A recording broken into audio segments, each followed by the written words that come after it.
They say routine is the enemy of romance, but what if breaking your routine just once could change everything? For 9 years, Aiden Fletcher had been a man of precision, a creature of habit who prided himself on never missing the 7:42 a.m. train into the city. 9 years of the same seat, the same coffee order, the same predictable path through life. He had convinced himself this was success, this was control, this was what it meant to be an adult. But on one ordinary Tuesday morning, when his alarm failed to sound and his eyes opened to sunlight streaming through curtains that should have framed darkness, he had no idea that missing a train would be the best thing that ever happened to him. Because sometimes fate doesn't knock on your door, it waits for you at a station cafe with a suitcase full of stories and eyes that see straight through the walls you've built around your heart. Sometimes love doesn't arrive on schedule. Sometimes it arrives precisely when you're not looking, when you're vulnerable, when your carefully constructed world has just fallen apart. And sometimes, just sometimes, the detour is exactly where you were meant to be all along. Aiden sat on the edge of his bed, staring at his phone in disbelief. 8:17 a.m. The numbers glowed accusingly on the screen.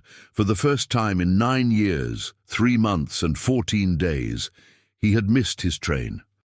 His heart hammered against his ribs, not from the rush of waking late, but from the unsettling feeling that the universe had just tilted on its axis.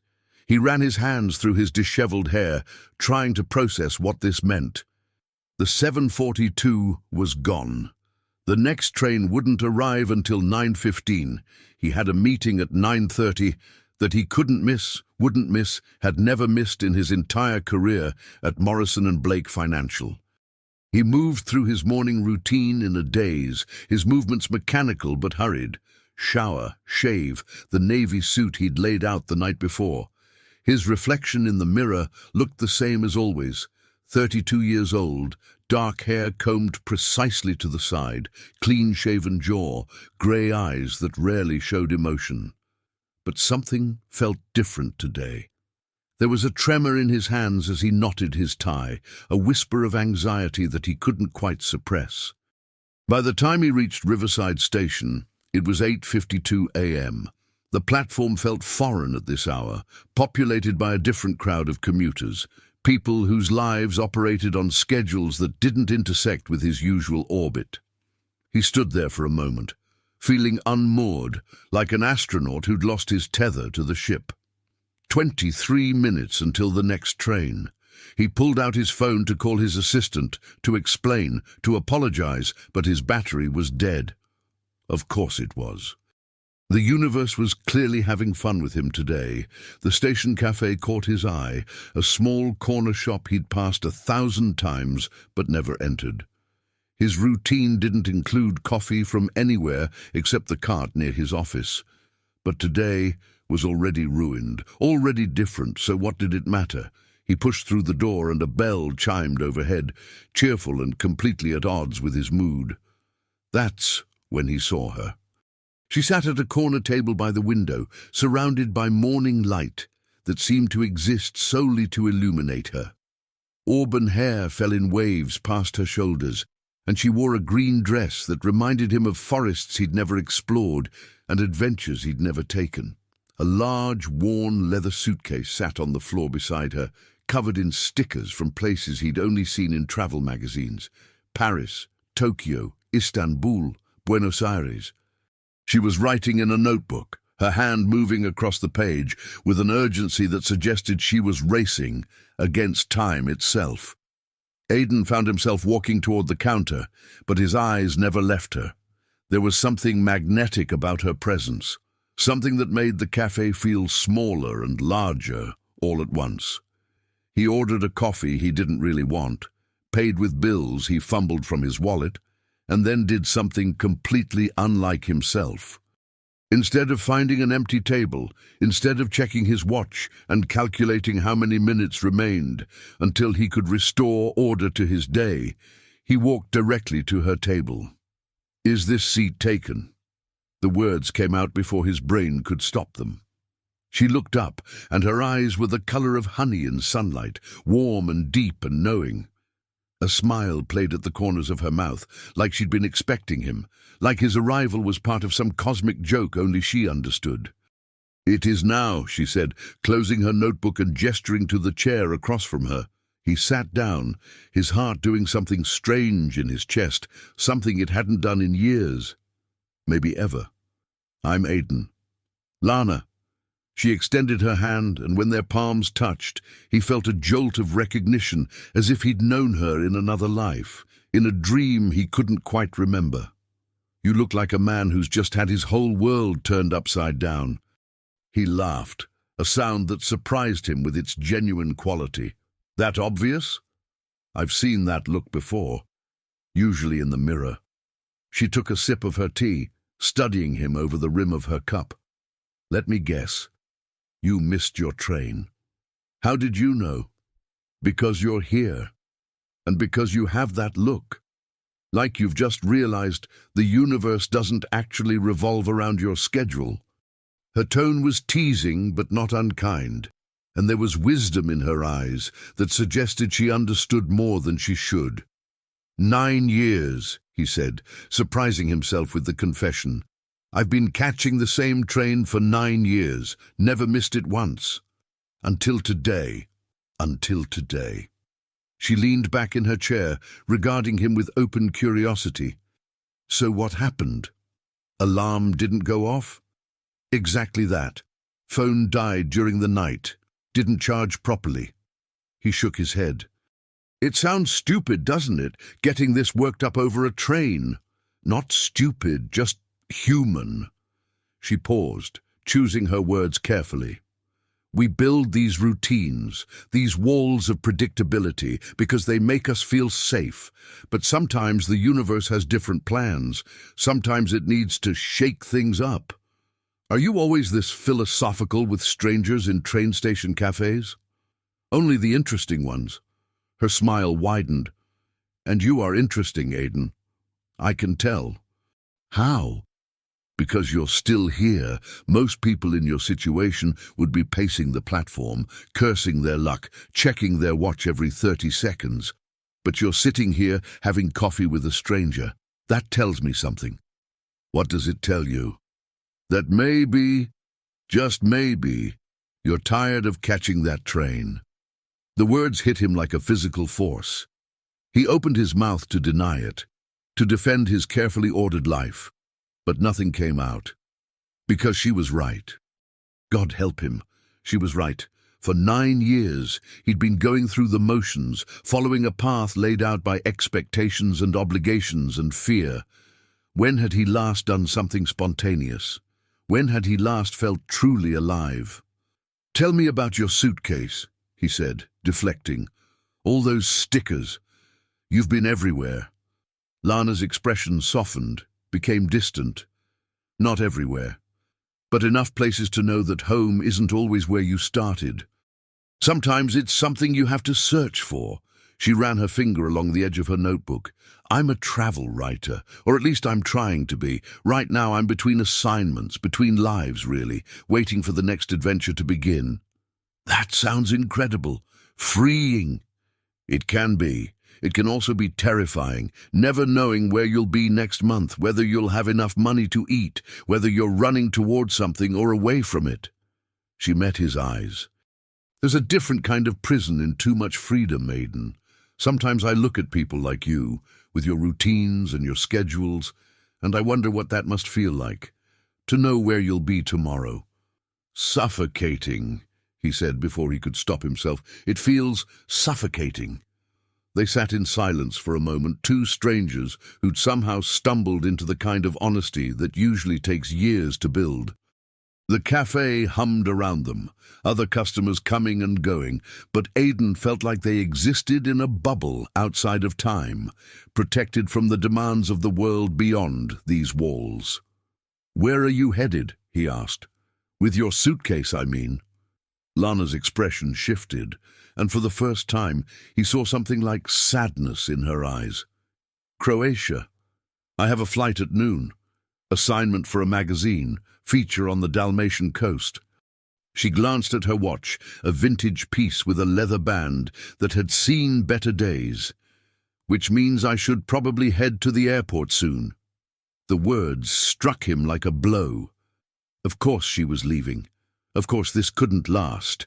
People like Lana didn't stay in one place, didn't get caught in the orbit of men who'd spent 9 years on the same train. But the thought of her walking out that door, of never seeing her again, filled him with a desperation he didn't fully understand. "How long will you be gone?" He tried to keep his voice casual but failed. 3 weeks, maybe 4.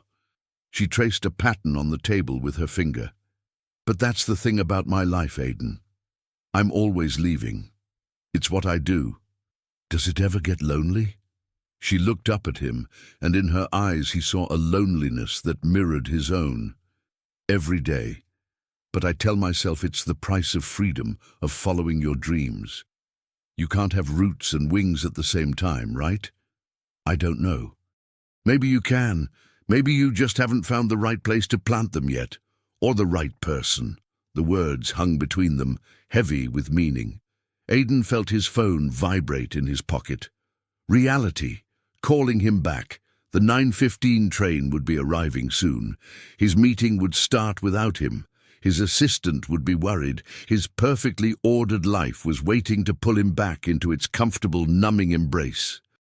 But looking at Lana, at this beautiful, untethered soul who'd stumbled into his life on the morning everything went wrong, he realized something crucial. He didn't want to go back. Not yet. Maybe not ever. "Come with me," he said suddenly. She blinked. "What?" "Not to Croatia. I mean, not unless you want to, but I meant right now. Skip the airport. Stay here, just for today. Let me show you around the city. Aiden, I have a flight. I have an assignment. This is my job." "I know. And I have a meeting. I have a career. But when was the last time either of us did something just because we wanted to? When was the last time you stayed somewhere just because it felt right? Deadline be damned." Lana stared at him, and he could see the war playing out behind her eyes. Responsibility versus desire, the old path versus the new one. It was a look he understood intimately because it was the same battle he was fighting right now. "You don't even know me," she said softly. "No. But I want to, and I think you want to know me too. Otherwise you would have sent me away the moment I sat down." He reached across the table, not quite touching her hand, but close enough to feel the electricity between them. "I've spent 9 years playing it safe, Lana. 9 years following the rules, catching the right train, doing everything I was supposed to do. And I'm miserable. I can't remember the last time I felt anything real. But sitting here with you right now, I feel more alive than I have in years." She bit her lip, glancing at her suitcase, then back at him. "This is crazy. Completely crazy. I could lose this assignment. The magazine might never hire me again. They might. Or they might understand that life happens, that sometimes you have to choose the moment over the plan. And you? Your meeting?" He pulled out his dead phone, setting it on the table between them. "Would you look at that? Completely dead. No way to call in. Guess I'm stuck here until I can find a charger." A laugh bubbled up from her chest, genuine and surprised. "You're serious. You're actually serious." "I've never been more serious about anything in my life." And it was true. In this moment, with this woman he'd known for less than 30 minutes, he was more certain of his choice than he'd been about anything in years. "Stay, Lana. Just for today. Let's be 2 people who missed their train and decided to see where the detour leads." She was quiet for a long moment, her fingers drumming against her notebook. Aiden held his breath, aware that everything hung in the balance. That this was one of those moments that defines a life, that creates a clear before and after. Then she smiled, slow and radiant and full of possibilities. "Okay. Okay. Okay. Let's see where this goes." She closed her notebook and stood up, slinging her bag over her shoulder. But if I end up broke and jobless, you're buying me coffee for the next year. Deal." He stood too, his heart soaring in a way he couldn't quite explain. "Where do you want to start?"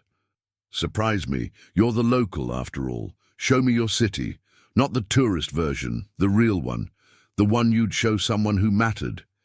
They walked out of the café together, leaving behind the platform where trains came and went with mechanical precision, where schedules dictated every moment, where life happened according to plan. The morning sun was bright overhead, and the city stretched out before them like a gift waiting to be unwrapped. Aiden took her to the River Walk, where street musicians played for coins and artists sketched portraits of tourists. They wandered through the old book district, where he showed her his favorite used bookstore, a cramped space that smelled of paper and time. Lana bought a collection of poetry by a Polish writer he'd never heard of, and read him a passage about how home is a verb, not a noun, something you do rather than somewhere you are. They ate lunch at a tiny Vietnamese restaurant in Chinatown, sitting at a wobbly table and slurping noodles, while Lana told him about getting lost in the markets of Marrakesh, about sleeping in a treehouse in Costa Rica, about watching the northern lights dance over Iceland. He found himself leaning forward, hanging on every word, not just because the stories were fascinating, but because of the way she told them, with her whole body, her hands painting pictures in the air. In return, he told her about his life, and was surprised to find there was more to tell than he'd thought. About his childhood love of astronomy, how he'd wanted to be an astronaut before practical concerns had steered him toward finance. About his sister in Seattle, who called him every Sunday just to check in. About the piano gathering dust in his apartment, the one he'd stopped playing because he was always too tired after work. "You should play again," Lana said, pointing a chopstick at him for emphasis. "Life's too short to abandon the things that make your soul happy." "I wouldn't even know where to start." "The beginning. That's always where you start." They spent the afternoon in the botanical gardens, walking among flowers that bloomed in impossible colors. Lana took photos with a vintage camera she produced from her bag, capturing moments Aiden would have normally walked right past. A bee heavy with pollen, an elderly couple holding hands on a bench, light filtering through leaves in a way that turned the world golden. "You see beauty everywhere," he observed. "I see what's actually there," she corrected. "Most people are too busy getting somewhere else to notice where they are right now." As evening approached, Aiden felt a knot forming in his stomach. The day was ending. Reality would eventually reassert itself. Lana would have to reschedule her flight. He would have to face the consequences of missing his meeting. But right now, in this perfect bubble of stolen time, none of that seemed to matter. They ended up at his favorite overlook, a hill in the park that offered a panoramic view of the city skyline. The sun was setting, painting everything in shades of orange and pink. They sat on the grass, shoulders nearly touching, watching as lights began to flicker on across the urban landscape. "Thank you," Lana said softly, "for today, for convincing me to stay. Thank you for staying, for giving me permission to step off the path." She turned to look at him, and the expression on her face made his breath catch. "Aiden, I need to tell you something. I wasn't completely honest earlier." His heart sank. "What do you mean?" "The assignment in Croatia. It's not just a job, it's an opportunity. A travel magazine wants me to be their European correspondent. It's a year-long contract based in Split. If I take it, I won't be coming back for a long time." The words should have hurt, but instead he felt a strange sense of rightness, as if he'd known all along that this was too good to be true, too perfect to last. "When do you have to decide?" "Tomorrow. They want an answer by tomorrow." She wrapped her arms around her knees. "I was going to accept before I met you, I mean.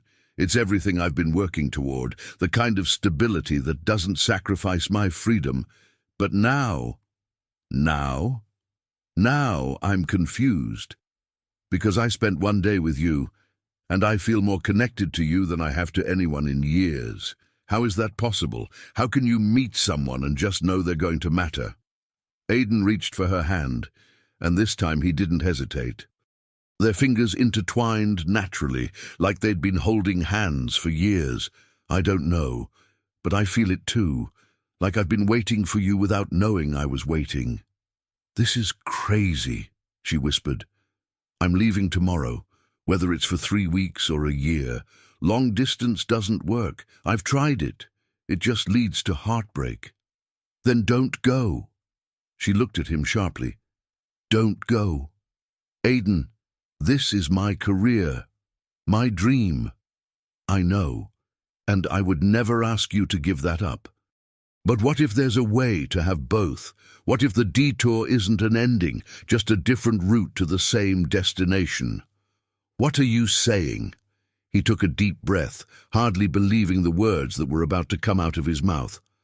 Come with me, or let me come with you. I don't care which, but don't walk away from this, from us, because it doesn't fit into your schedule or mine.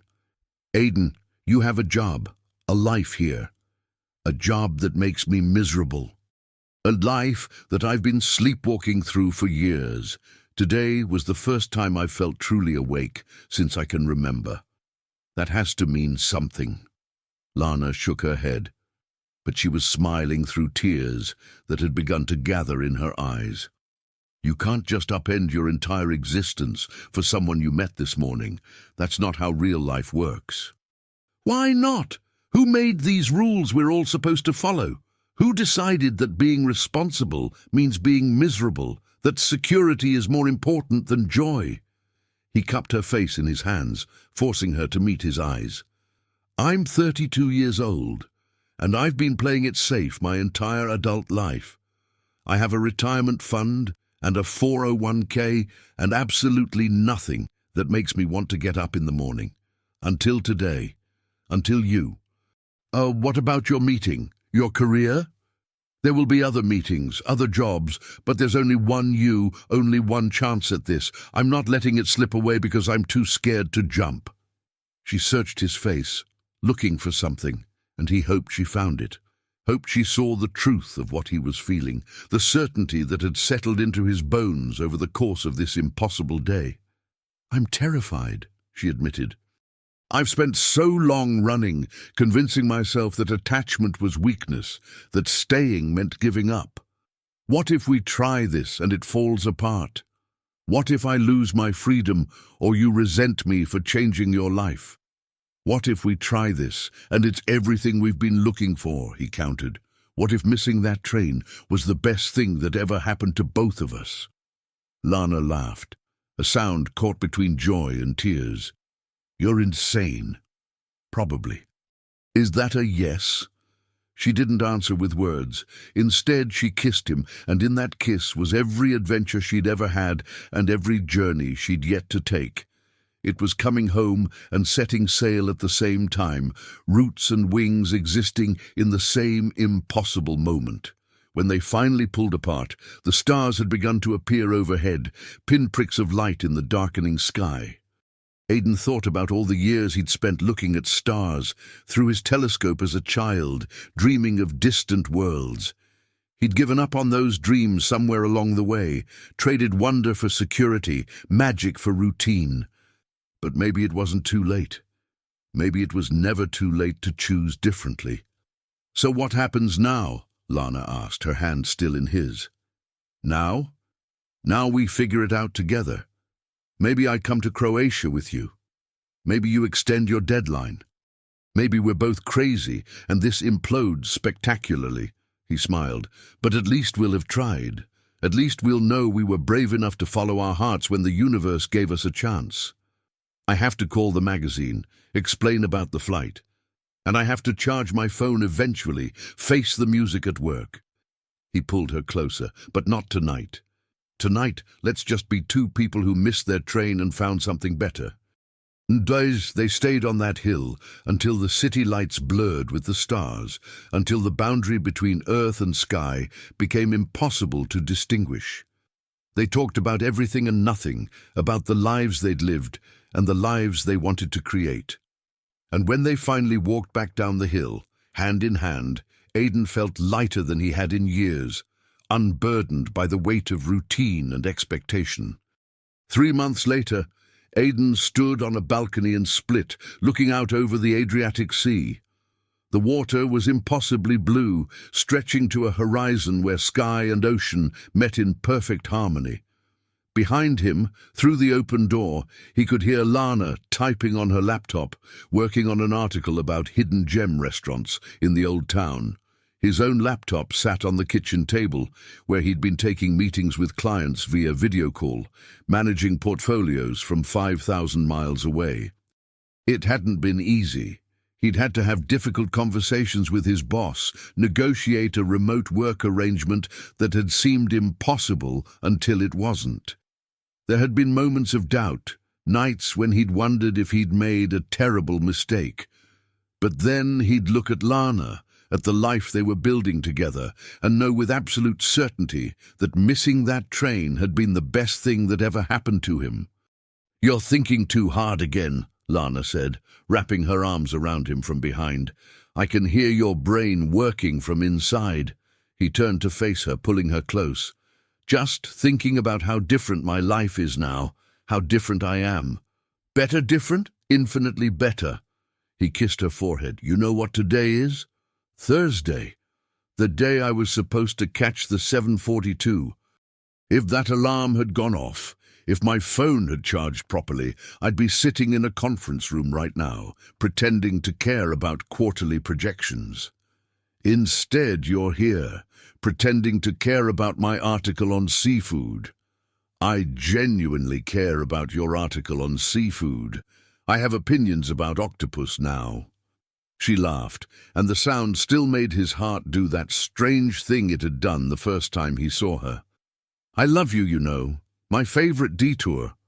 "I love you too. My perfectly missed connection." They stood there on the balcony, watching the sun set over the Adriatic, and Aiden thought about fate, about the 1,000 small choices that had led him to this moment.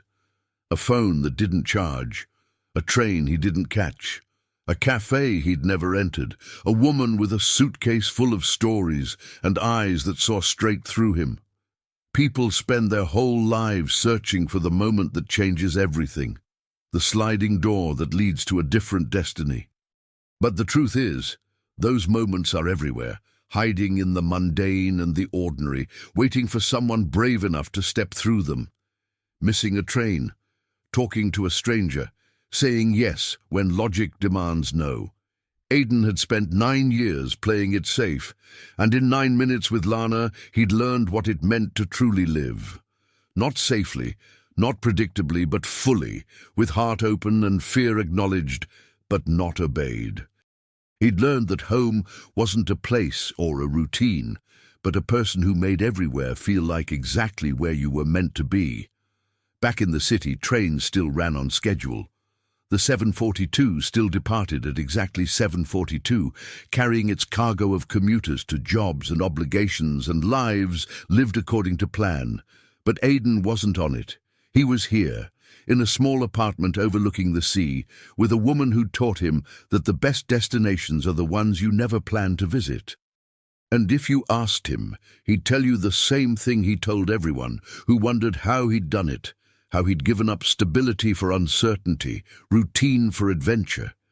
He'd tell them about a Tuesday morning when everything went wrong and simultaneously became exactly right.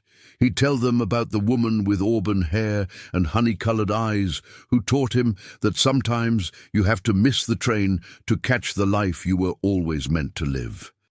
He'd tell them that the universe had been trying to teach him a lesson for 9 years, and it took being late just once to finally learn it. The greatest journeys begin not when you follow the schedule, but when you dare to step off the platform and into the unknown. Because some detours aren't detours at all. They're the main road you were always meant to travel. You just had to be brave enough to take it. If you made it this far, don't forget to leave your comment, your like, and subscribe to the channel so you don't miss any new stories. Thanks for watching, and see you soon.